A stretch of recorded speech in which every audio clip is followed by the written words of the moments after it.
All India Ulema board doesn't exist, वो है ही नहीं पूरे हिंदुस्तान में। ये बोर्ड इस तरीके का डिमांड मांगा है, अभी जो 17 डिमांड आई है वो हिंदुस्तान में नहीं पाकिस्तान में मांगा है। मुसलमान बहुत भोले होते हैं, जब भी टोपी पहन के और दाढ़ी वाला मौलाना कुछ बोल दिया तो इन लोग सच मान लेते हैं। कौन सा लीडर है आज महाराष्ट्र में, आप बताइए मुझे, कि मुसलमान की हक की बात करता हूँ। कहीं ना कहीं मेरे चेहरे का नाम बता के ये बताना चाह रहे कि सलीम सारंग अजीत दादा पवार साहब के साथ होते हुए भी महा विकास आघाड़ी को सपोर्ट कर, एक मुसलमान ही है जो पीछे रह गया। तो पीछे रहने की वजह कहीं ना कहीं इस तरीके के फ्रॉड उलेमा है। प्राउडली बोलते हैं हम अजीत दादा के साथ है क्योंकि वो मुसलमानों के साथ खड़ा है। महाराष्ट्र में चुनावी दौर जारी है और कई ऐसे संगठन हैं, खासकर मुस्लिम संगठन, जो आगे बढ़कर महाविकास आघाड़ी को समर्थन करते नजर आ रहे हैं। उसमें से एक नाम उलेमा बोर्ड का भी चला है, यानी कि ऑल इंडिया उलेमा बोर्ड। दरअसल इसको लेके कई कंट्रोवर्सी यानी विवाद भी सामने आया है। हमारे साथ राष्ट्रवादी कांग्रेस के महाराष्ट्र प्रदेश उपाध्यक्ष सलीम सारंग हैं। उनका क्या कहना है इस पूरे उलेमा बोर्ड को लेकर, उनसे जानने की कोशिश करेंगे। सलीम सारंग जी, आपका इंडिया टीवी में बहुत बहुत स्वागत। नमस्ते। सबसे पहला सवाल ये कि ऑल इंडिया उलेमा बोर्ड, मैं सही नाम पढ़ रहा हूँ? ऑल इंडिया उलेमा बोर्ड जो है वो, उससे क्या आप कभी जुड़े हुए थे और कब तक जुड़े हुए थे, अगर आप जुड़े हुए थे? और उनकी जो एक जो कार्यकक्षा है, जो कामकाज है सामाजिक तौर पे, धार्मिक तौर पे किस तरह से रहा है, उसके बारे में आपका क्या कहना है? देखिए, ऑल इंडिया उलेमा बोर्ड वाले लोग मेरे पास नवंबर में आए थे पिछले साल में, और नवंबर में दे कन्विंस मी, उन्होंने कन्विंस किया कि आप उलेमा बोर्ड ज्वाइन करिए, ये मुसलमानों के लिए काम करती है। तो जैसे आज सारे लोग कंफ्यूज हुए, मुस्लिम किस तरह का काम करती है आपको? समाज का काम करती है, मुसलमानों लोग का अपलिफ्टमेंट का काम कर रही है, एजुकेशन पे काम कर रही है। मैं उस वक्त में मुस्लिम आरक्षण की लड़ाई लड़ रहा था गवर्नमेंट से, 5% मुस्लिम आरक्षण मांग रहा था मुसलमानों की। तो उसके लिए ये उलमाओं ने बोला हम मिलकर साथ में गवर्नमेंट से मुसलमानों के लिए 5% आरक्षण मांगेंगे। तो मैंने भी सोचा कि उस उलमाओं का, अक्सर मुसलमानों में क्या होता है, उलमाओं की हमेशा छवि मजबूत होती है, उनकी बातों पे लोग यकीन करते हैं। तो मैंने उलमाओं को, उन्होंने नवंबर में आए थे, मैंने उनका बोर्ड एज ऑल इंडिया उलेमा वर्क विंग का प्रेसिडेंट ज्वाइन किया, ऑल इंडिया उलेमा बोर्ड का। जब मैंने ज्वाइन करने के बाद, जैसा हम कभी कोई ऑर्गेनाइजेशन में ज्वाइन करते हैं तो उनका रजिस्ट्रेशन वगैरह हम मांगते हैं। तो हमने बोला ये आपका ऑर्गेनाइजेशन है तो आप मुझे रजिस्ट्रेशन बताइए, किस तरीके का रजिस्ट्रेशन है। वो बोले आज देते हैं, कल देते हैं। ऐसे बीते बीते फरवरी हो गया, मार्च में मुझे कुछ तो सस्पिशियस लगा कि कुछ तो गड़बड़ है। तो मार्च में मैंने उनसे कहा कि आप मेरे को 10 दिन में आपका बताइए रजिस्ट्रेशन या किस तरीके का बोर्ड है, अदरवाइज आई विल रिजाइन, मैं रिज़ाइन करता हूँ। 21 मार्च को मैंने रिज़ाइन कर दिया, नहीं बताया, उन्होंने घुमाते रहे। उसके पहले 21 मार्च से पहले हमने एक आंदोलन भी किया था नागपुर में, मुस्लिम 5% रिजर्वेशन का, वो सक्सेस भी हुआ मुसलमानों के लिए। जो आंदोलन आप कर रहे थे वो राष्ट्रवादी कांग्रेस की ओर से कर रहे थे? उसमें नहीं, ऑल इंडिया उलेमा बोर्ड पे किया था हमने आंदोलन, उलेमा की तरफ से, बोर्ड की तरफ से? बोर्ड की तरफ से ये आंदोलन किया था। फिर मार्च में मैंने रेजिग्नेशन दे दिया क्योंकि अब मुझे कुछ तो भी गड़बड़ लगी। उसके बाद लोकसभा का इलेक्शन डिक्लेयर हुआ। लोकसभा का इलेक्शन डिक्लेयर हुआ तो इन्होंने वर्षा जी गायकवाड़ के पास और काफ़ी कांग्रेस के लीडर के पास जाके इन्होंने अपना समर्थन दे दिया कि ऑल इंडिया बोर्ड आपको समर्थन करता है करके। अब मैंने जब इनके साथ जब काम कर रहा था तभी भी देखा था ये हमेशा 4 ही मौलाना आ रहे थे मेरे पास, 4 लोग ही आते थे। नाम बताइए। नाम तो अभी देखिए, नाम मैं अभी फ़िलहाल बताना नहीं चाह रहा आपको, नाम उनका रहने दीजिए। 4 मौलाना ही मेरे पास अक्सर आया करते थे। आने के बाद मैंने इनकी पता लगाई चैरिटी कमीशन में रजिस्ट्रेशन, तो मेरे शॉकिंग में मुझे पता चली कि ये ऑल इंडिया उलेमा बोर्ड नाम का कोई संस्था ही नहीं है, रजिस्टर्ड नहीं है। रजिस्टर्ड ही नहीं है ऑल इंडिया उलेमा बोर्ड। संस्था रजिस्टर्ड है उलेमा बोर्ड के नाम से। तो इन्होंने अपनी ओर से ऑल इंडिया लगा दिया? ऑल इंडिया लगा दिया क्योंकि all India personal law board है, इन्होंने ऑल इंडिया लगा दिया, तो उसकी वजह से वजन बढ़ती है मुसलमानों पे। अब उसमें और भी सस्पिशियस चीज़ क्या हुई कि उलेमा बोर्ड की चेयरमैन है शमीमा मोहम्मद रफीक शेख, मिसेस शमीमा मोहम्मद रफीक नाम है। और रजिस्ट्रेशन ये कब का? 2018 का ये रजिस्ट्रेशन है।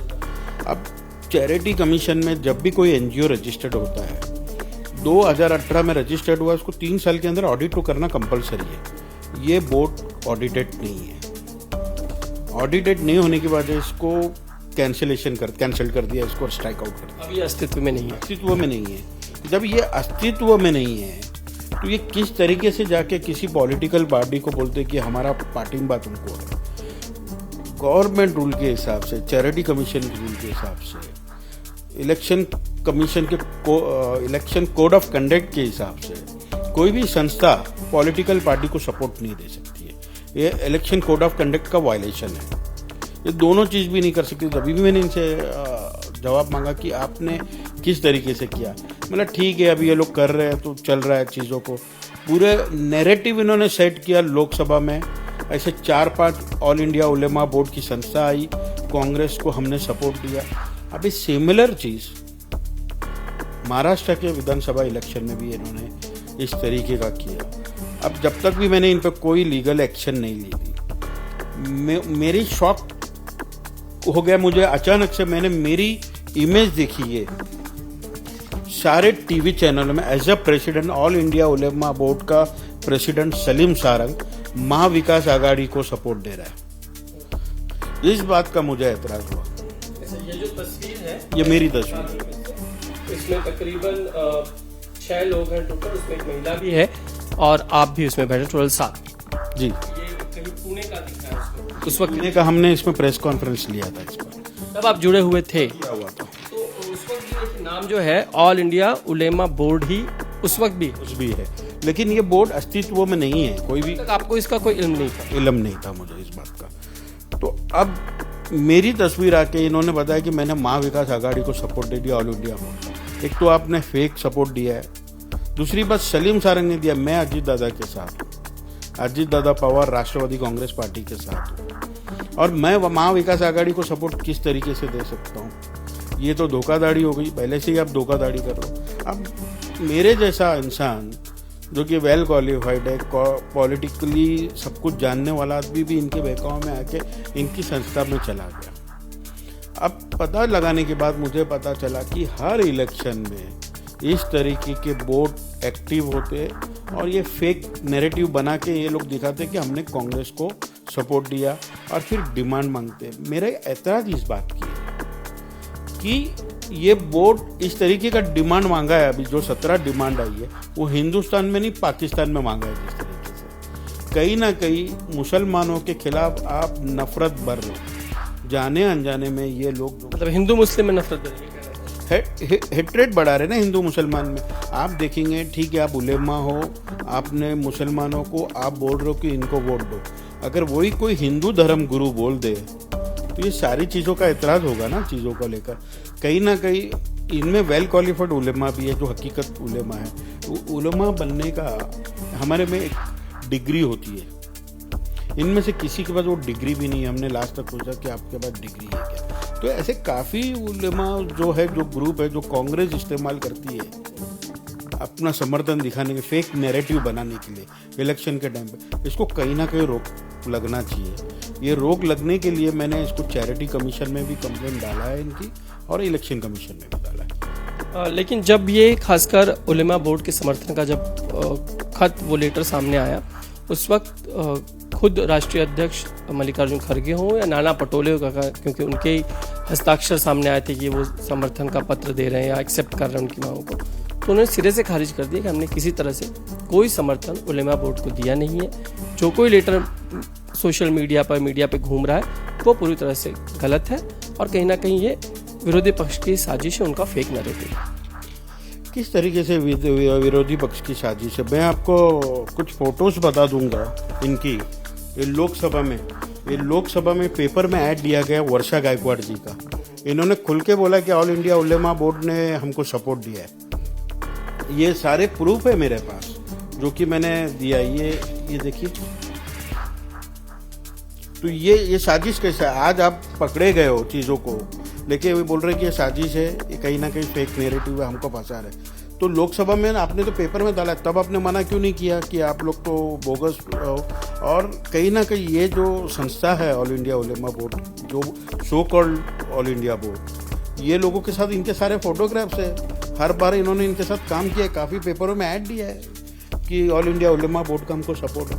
तो कहीं ना कहीं मुसलमान बहुत भोले होते हैं। जब भी टोपी पहन के और दाढ़ी वाला मौलाना कुछ बोल दिया तो इन लोग सच मान लेते हैं। और यही वजह है कि आज हिंदुस्तान की आज़ादी के बाद मुसलमान एक कौम है जो आगे बढ़ने की जगह पीछे बढ़ी है। अब्दुल कलाम आज़ाद जिन्होंने एजुकेशन सिस्टम हिंदुस्तान में लाए थे, उनके एजुकेशन की वजह से हर धर्म के लोग आगे बढ़ चुके हैं। एक मुसलमान ही है जो पीछे रह गए। तो पीछे रहने की वजह कहीं ना कहीं इस तरीके के फ्रॉड उलेमा है जो कि झूठे बोर्ड का नाम लेकर मुसलमानों को मिसगाइड करते। मैं हर उलेमाओं को ये बात नहीं कहता हूँ, इनमें कुछ वाकई में बहुत अच्छे उलेमा है जो मजहब के लिए काम कर रहे हैं और ऐसे उलेमाओं के साथ हम हैं, डू रिस्पेक्ट टू देम, उनका साथ है और उन लोग रहबरी कर रहे हैं हमारी, हम उनके साथ हैं। लेकिन मुझे तकलीफ ऐसे उलेमाओं की है जो 5-10 हज़ार रुपये के नाते, एक एनवेलप के नाते आप किसी को भी सपोर्ट दे दो और मुसलमानों को मिसगाइड करो। ये कहना चाह रहे हैं बहुत पुख्ता तौर पे कि जो कुछ उलेमा बोर्ड कह रहा है कि हम महाविकास आघाड़ी को समर्थन करते हैं या तो किसी तरह से कोई संगठन अस्तित्व में नहीं है, सिर्फ चंद लोग हैं जो अपनी बात या अपने फायदे के लिए सब फैला रहे हैं। All India Ulema board doesn't exist, वो है ही नहीं पूरे हिंदुस्तान में। और ये नाम चैरिटी कमीशन इनको दे भी नहीं सकता। ये सब फेक नैरेटिव है और ये नैरेटिव सिर्फ इलेक्शन के टाइम पे ही है। सब सिर्फ पेपर भी नहीं है ना। पेपर पे भी मैंने दिखाया उलेमा बोर्ड है, वो स्ट्राइक आउट हो गया है और बाकी कुछ उलेमा बोर्ड रजिस्टर्ड हो गए। तो उनका भी काम समाज की भलाई करना है, ना कि इलेक्शन के टाइम पे आके आप बैठ के इसको सपोर्ट दे दो, उसको सपोर्ट दो। आप इन उलेमाओं से अगर आप क्वेश्चन करना चाहें तो जब हेट स्पीच होती है, मुसलमानों पे कुछ गलत होता है, तब ये उलेमा उस टाइम पे कुछ आके बोलते क्यों नहीं है मुसलमानों के सपोर्ट में? तब तो ये बात नहीं करते, सिर्फ इलेक्शन के टाइम ही बाहर आते हैं। सवाल ये भी कि अब किस तरह की कार्रवाई आपने शुरू कर दी है? नहीं, कार्रवाई तो मैंने 3 चीज़ की है इस पर। एक तो इलेक्शन कमीशन को मैंने लेटर लिखा है, उनको बोला है कि एनजीओ के रूल के हिसाब से कोई भी उलेमा बोर्ड या कोई भी संस्था जो रजिस्टर्ड संस्था है वो किसी को बोल नहीं सकती कि आप वोट्स फला एंड फला पार्टी को दीजिए। ये election code of conduct violation है, उनको लेटर लिखा है। दूसरा, हमने चैरिटी कमीशन को भी लिखा है कि ऑल इंडिया उलेमा बोर्ड नाम की संस्था है क्या वाकई में आपके पास? नहीं है तो आपको ये आपका नाम बता के उलेमा बोर्ड हमको चैरिटी कमीशन ने मान्यता दी है, वो बता के लोगों को बेवकूफ़ बना रहे, फ़ौरन इन पे कार्रवाई करिए। तीसरी बात, हमने लीगली पुलिस में भी कंप्लेंट, अभी इसको आज कल हो जाएगी उनकी कंप्लेंट, पुलिस में भी कंप्लेंट करने जा रहे हैं। उसके अलावा ये कि आप अजित पवार गुट से जुड़े हुए, तो कहीं ना कहीं क्या आपका ये भी शक है कि आपको ज़बरदस्ती इन सब में इन्वॉल्व किया जा रहा है? कहीं ना कहीं ये दिखाने की कोशिश हो रही है, कहीं ना कहीं मिसगाइड करने की कोशिश अगर हमसे कह दें तो वो हो रही है क्या? बिल्कुल हो रही है, वरना मेरा फोटो डालने को इनको क्या फ़ायदा? ये खुद का फोटो डाल दिए होते। अगर टीवी में चलाना ही होता तो खुद की तस्वीर डालकर खुद का सपोर्ट बताते। ये कहीं ना कहीं मेरे चेहरे का नाम बता के ये बताना चाह रहे हैं कि सलीम सारंग अजित दादा पवार साहब के साथ होते हुए भी महाविकास आघाड़ी को सपोर्ट कर रहा है। पब्लिक के साथ कितना बड़ा धोखाधड़ी है ये देख लीजिए। तो जब ये कुछ चला तो आपको पार्टी को आपने कुछ बताया, अपनी पार्टी को कुछ बताने की ज़रूरत पड़ी? नहीं, मैंने महाराष्ट्र के हमारे अध्यक्ष सुनील तटकरे साहब, उनको मैंने बताया कि साहब ये फेक नैरेटिव चल रहा है। ऑल इंडिया उलेमा बोर्ड नाम का कोई संस्था अस्तित्व में नहीं है और ये लोग मेरा नाम डाल के कहीं ना कहीं ये चीज़ कर रहा है और इस पर मैं लीगल एक्शन लेने जा रहा हूँ। और ये चीज़ें तो उन्होंने बोला ऐसे लोगों को एक्सपोज करना बहुत ज़रूरी है। इसमें क्या हो रहा है, जो वाकई में अच्छे उलेमा मौलाना जो है उनकी क्रेडिबिलिटी पे भी शक, लोगों को विश्वास नहीं होगा, फिर उन पे उंगली उठाना शुरू कर देंगे लोग। दूसरा सवाल इससे जुड़ा ये भी कि अब अजित दादा हमेशा ये कह रहे हैं कि फुले शाहू अम्बेडकर को हम मानते हैं, हम सेकुलर विचारधारा को मानते हैं और मुस्लिम समाज जो हमारे साथ है 10% हमने आरक्षण भी उनको दिया कि सीट्स रिजर्व रखी। और फिर वो नवाब मलिक हो या सना मलिक हो या फिर जो कोल्हापुर की सीट है हमारे हसन मुशर्रफ हो, उन्हें कागल की सीट उन्हें दी गई, यानी उन्होंने रिजर्व रखी। तो मुस्लिम अजित दादा पवार के साथ पूरी तरह से खड़ा है। देखिए, मैं आपको बताता हूँ, शिव शाहू फुले अम्बेडकर जी के इनके विचारधाराओं पर राष्ट्रवादी कांग्रेस पार्टी हमेशा चलेगी। सेकुलरिज्म हमने कभी भी नहीं छोड़ा। भले ही बीजेपी के साथ अजित दादा नहीं गए, लेकिन हमने बीजेपी को देखते हुए कभी अजित दादा से नहीं जुड़ा है। हमने अजीत दादा को देख के अजीत दादा से जुड़े, क्योंकि ये लीडर है ना, अपने कार्यकर्ता के पीछे खड़े रहने की हिम्मत रखता है। आपने अभी नाम लिया नवाब मलिक साहब का ही, उनके बुरे वक्त में किसी ने उनका साथ नहीं दिया। अगर आप सब लोग जानते हो कि नवाब मलिक साहब के पीछे अगर कोई लीडर खड़ा था तो वो अजीत दादा पवार ही है। यही वजह है कि आज नवाब मलिक साहब उनके साथ खड़े। और कौन सा लीडर है आज महाराष्ट्र में, आप बताइए मुझे, कि मुसलमान की हक की बात करता हो। आप पत्रकार हो के आप खुद नहीं बता पाओगे।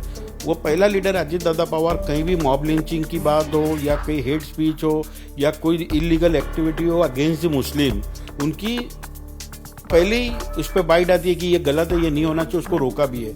मीरा रोड की बात कर रहा हूँ, मीरा रोड में जो दंगे हुए थे, हम सुबह दादा के पास 7 बजे पहुंचे। उन्होंने उसी टाइम उन्होंने कमिश्नर, म्यूनसिपल कमिश्नर को भी फ़ोन लगाया, पुलिस कमिश्नर को भी लगा कि ये सारी चीज़ें कंट्रोल में करिए। जो बुलडोजर चले गए तो उनको रुकाने का काम अजीत दादा पवार ने किया। तो हमेशा दादा ने यही कहा है कि जो गलत है, जो भी समाज का, उनको सजा दो। अगर सही है तो उसकी जाति आधार पे उस पर एक्शन नहीं होना चाहिए कि वो इस जाति का, इस मजहब का है। दूसरी बात आप देखेंगे, मैं आपको बताऊं, बड़ी शर्म की बात है, महाराष्ट्र में पहली बार एक भी एमएलसी नहीं रहा मुसलमान।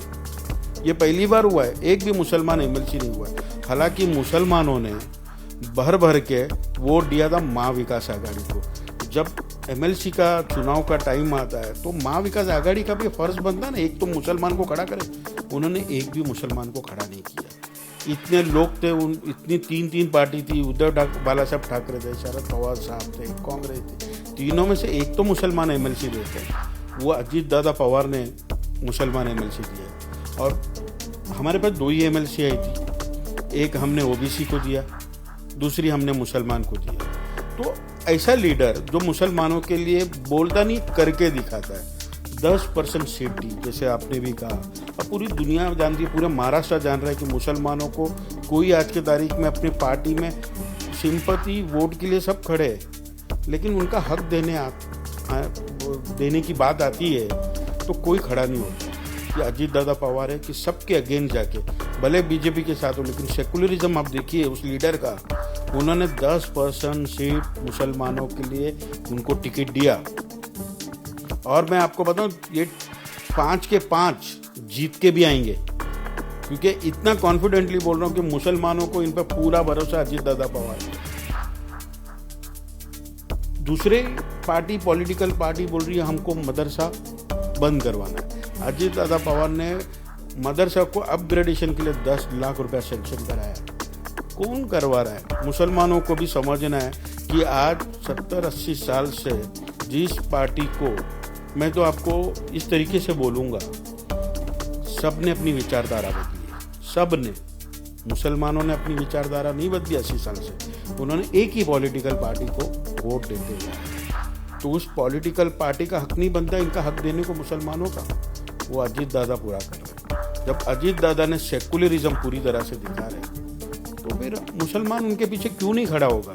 क्यों हमने बोले, हम प्राउडली बोलते हैं हम अजीत दादा के साथ हैं, क्योंकि वो मुसलमानों के साथ खड़ा है। मैं आपको अभी शॉर्ट बात बता रहा हूँ, अभी नवाब मलिक साहब की अपने कवर किए थे कि नहीं याद रहा? वो लीडर सुबह 7 बजे से उठ के इतने दौरे, पुणे के प्रोग्राम वगैरह करके मुंबई पहुँचे, शाम को पहुँचे 4 बजे, मैं भी साथ में था। 4 बजे से लेकर रात को 9:30 बजे तक कॉन्स्टेंटली खड़ा रहा हुआ। किसके लिए? नवाब मलिक साहब के लिए। उनके पास बहुत लीडर थे।